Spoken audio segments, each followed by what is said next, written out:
most of the world doesn't see it the way we describe it, but most of the world's just terrified right now, frankly, because it's unbelievable to be hearing on one side, well, we'll use nuclear weapons if we need to, and the other side saying, you can't frighten us.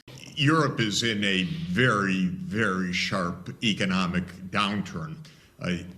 The sharp decline of output and living standards also shows up as a rise of prices. But the main fact is that the European economy is getting hammered by this, by the sudden cutoff of energy.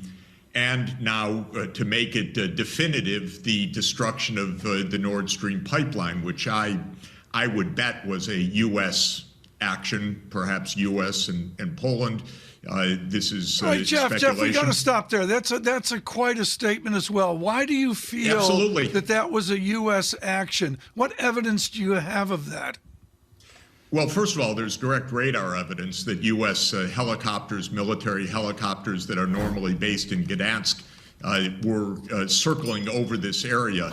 We also had the threats from the United States earlier in this year that one way or another, we are going to end Nord Stream.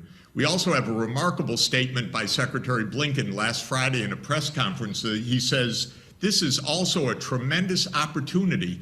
It's a strange way to, it's a strange way to talk if you're worried about the piracy on international infrastructure of vital significance. So I know this runs counter to our narrative. It runs, you're not allowed to say these things in the West. But the fact of the matter is, all over the world, when I talk to people, they think the U.S. did it.